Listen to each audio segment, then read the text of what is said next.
तो कोरोना ने अपना रूप बदल लिया है। अब जो नया वेरिएंट सामने आया है वो है डेल्टा प्लस। ये कितना खतरनाक है? क्या थर्ड वेव डेल्टा प्लस के कहर से ही आएगी या फिर कोविड एप्रोप्रिएट बिहेवियर को लेकर लोग लापरवाही बरत रहे हैं? क्या वो एक कारण रहेगा थर्ड वेव का? सभी खास मेहमान लगातार हमारे साथ बने हुए हैं। डॉक्टर रवि मलिक, अभी डॉक्टर संजय ने कहा कि दिल्ली के आंकड़े को अगर ले लें तो 54% बच्चे संक्रमित हुए हैं, माइल्ड सिम्टम थे, नहीं पता चल पाए। तो फिर किस आधार पर यह कहा जा रहा था कि थर्ड वेव में बच्चों को ही ज्यादा उनके संक्रमित होने की संभावना है? बोलेगी वो जड़ा गिरधारी दा काला चिट्ठा। डॉक्टर रवि मलिक,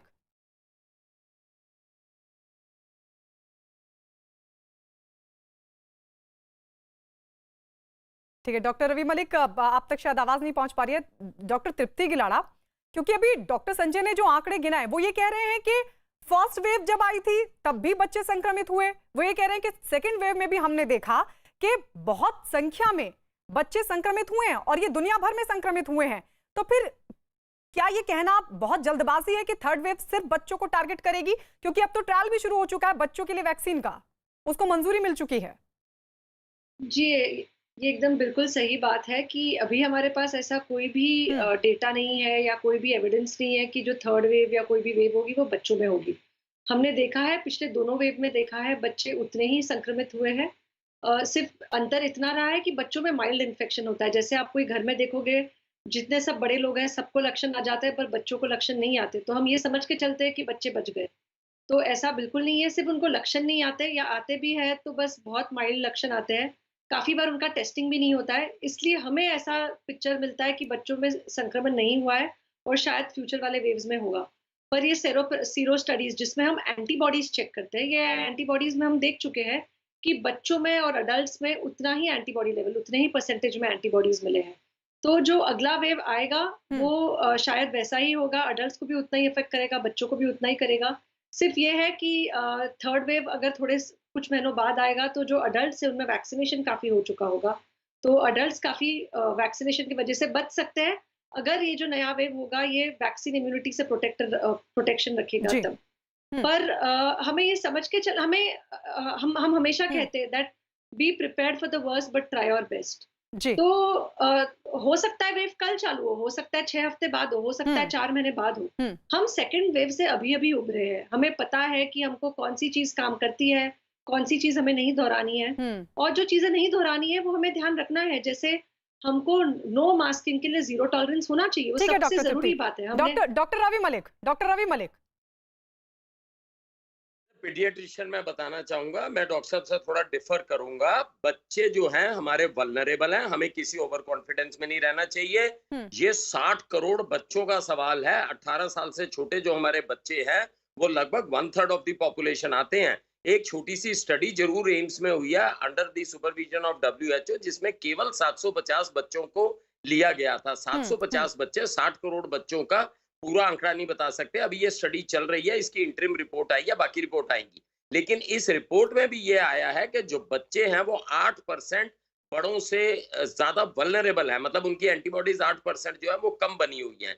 लेकिन मेरा मानना यह है कि आने वाले समय में देखिए वायरस भी अपने आप को म्यूटेट करके आ रहा है और वो वल्नरेबल पॉपुलेशन को अफेक्ट करेगा। अब जिस तरह से वैक्सीनेशन बढ़ रही है, बड़े बड़े हमारे बहुत सारे वैक्सीनेट हो जाएंगे संभवतः आने वाले 4 महीने में। और अगर 4 महीने के बाद में वेव आती है और बच्चे वल्नरेबल रहते हैं, दूसरी चीज बच्चों में कॉम्प्लिकेशन होती है। एज ए पीडियाट्रिशियन मैं आपको बता दूं, इस वेव में भी मैंने वो कॉम्प्लिकेशन काफी डायग्नोज की है बच्चों के अंदर, जिसे हम MIS कहते हैं, मल्टी सिस्टम इंफ्लेमेटरी सिंड्रोम, जो बड़ों में नहीं होती है, ये जानलेवा बीमारी होती है। और इसका इलाज पीडियाट्रिक ICUs में ही होता है। इस बार भी दिल्ली में काफी बच्चे हम लोगों ने पूरे देश के अंदर काफी बच्चे MIS के डायग्नोज किए हैं। ऐसा नहीं है कि बच्चों के अंदर जो है हमें लाइटली लेना चाहिए। मैं सारे अभिभावकों को आपके फोरम से कहना चाहूंगा, बच्चों को प्रोटेक्टेड रखिए, किसी ओवर कॉन्फिडेंस में मत रहिए। इस बात से मैं डॉक्टर्स की एग्री करता हूं कि ये वेव ऐसी नहीं आएगी कि केवल बच्चों को इफेक्ट किया जा रही है, बड़ों को नहीं कर रही है।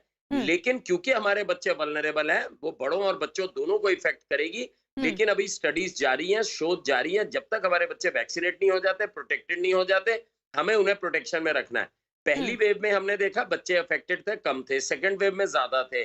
थर्ड वेव के अगर संभवतः वायरस ने अपना रूप प्रतिरूप बदल लिया, क्योंकि वायरस की भी अपनी सर्वाइवल का क्वेश्चन है। अगर वो अपना रूप प्रतिरूप बल्कि विकराल रूप लेके अगर आता है प्रचंड रूप लेके आता है तो बच्चों को इफेक्ट कर सकता है। तो हमें बच्चों को जो है बहुत अच्छे से प्रोटेक्ट करना चाहिए। सरकार से भी विनती है कि जो भी वैक्सीन अवेलेबल है बच्चों के लिए तुरंत ला के हमारे देश में लगनी शुरू होनी चाहिए, और जिनके ट्रायल शुरू हो गए हैं फटाफट से उनके ट्रायल खत्म होने चाहिए। 3 हफ्ते पहले ही मैंने 3 और 4 महीने के बच्चों को भी डायग्नोज किया है। ऐसा भी नहीं है कि छोटे बच्चे इफेक्ट नहीं हो सकते हैं कोरोना से, तो हम्म। बच्चे इफेक्ट हो सकते हैं। And we should be very cautious about our children. और जब तक पूरे शोध के रिजल्ट्स नहीं आते, जब तक ये डेल्टा वेरिएंट का कंफ्यूजन नहीं खत्म होता, जब तक हम जी। कोविड अप्रोप्रिएट बिहेवियर नहीं इस्तेमाल करते, जब तक हमारी हर्ड इम्यूनिटी नहीं बढ़ती, हमें किसी ओवर कॉन्फिडेंस में रहना नहीं चाहिए। इस बार भी हमने बहुत जाने गंवाई। आप इमेजिन कीजिए, रोज के 4-4, 5-5 हजार लोगों की मृत्यु हुई है। जी। तो थर्ड वेव में हम we should be cautious, specially for children and for everybody. Hmm. Doctor Achint, आप कैसे देख रहे हैं थर्ड वेव के लिए? फिर हम कितने तैयार हैं? देखिए, हर वेव में पहले से ज़्यादा तैयारी रहती है। हम्म। पहली वेव से हमने बहुत कुछ सीखा। तो दूसरी वेव में हम लोग कुछ हद तक प्रिपेयर्ड थे, किस तरह से पेशेंट्स को मैनेज करना है, स्पेशली जो पेशेंट क्रिटिकल हो जाते हैं, आईसीयूज़ में पहुँच जाते हैं। पर वायरस भी म्यूटेट कर जाता है। हालाँकि हमारी तैयारी थी, फिर भी पहली वेव से ज़्यादा केसेस दूसरी वेव में हुए। हम्म। कहीं न कहीं या तो उसमें पब्लिक की लापरवाही थी, या हमारी तैयारी में ओवर कॉन्फिडेंस था कि हम सोच रहे थे कि पहली वेव से हमने अच्छे से निपट लिया है, तो हम दूसरी वेव को भी ठीक से डील कर लेंगे, लेकिन ऐसा हुआ नहीं। At least impact of second wave जो था वो 4 गुना ज़्यादा था पहली वेव से। हम्म। नंबर 2, अब थर्ड वेव में क्या हम पहली वेव की तरह ही अभी भी लापरवाही बरतेंगे, अभी भी ढीले चलेंगे, या और सतर्क रहेंगे? ये देखने वाली बात है। हम्म। वैक्सीनेशन बढ़ रही है, मुझे उम्मीद है कि थर्ड वेव का इम्पैक्ट उतना नहीं होना चाहिए जितना सेकंड वेव में हमने देखा, क्योंकि जितनी सीरियसनेस हम ऑलरेडी देख चुके हैं, उस हिसाब से इंसान सीखता भी है। हम्म। नई-नई दवाइयाँ भी आ रही हैं, वायरस के बारे में भी बहुत सारी रिसर्च हो चुकी है। तो काफ़ी दवाइयाँ डेवलपमेंट में हैं। वैक्सिनेशंस मेजरली अभी भी यूके में फाइज़र और कोविशील्ड दोनों ने उन्होंने कहा है कि डेल्टा वेरिएंट तक तो सब कवर हो ही रहा है। हम्म। डेल्टा प्लस अभी वेरिएंट ऑफ कंसर्न वैसे भी नहीं है, तो हम्म। होपफुली ऐसा ना हो। हम ये प्रार्थना कर सकते हैं कि वायरस ऑफ कंसर्न बने ही ना वो, और सिर्फ हम इंटरेस्ट तक ही रह जाए, और जो वायरस की रेप्लिकेशन है वो धीरे-धीरे कम होती जाए, तो थर्ड वेव शायद थोड़ी कम हो भी सकती है। जहाँ तक बच्चों का सवाल है, वो नेचुरली मेरी ऑब्जर्वेशन इसमें ये रही है, दोनों वेव्स में बच्चे डेफिनिटली संक्रमित हुए हैं। हम्म। लेकिन बच्चों की इम्यूनिटी अच्छी होने की वजह से सिवियर डिजीज में लैंड बहुत कम परसेंटेज ऑफ बच्चे किए हैं। हम्म। और उनमें भी हमने ये तो नेशनल डेटा में भी हम जानते हैं कि बच्चों में बहुत हमने जानें नहीं गंवाई हैं, जो कि एक बहुत अच्छी बात है। वो हमारे देश का हम्म। भविष्य है। तो ऐसा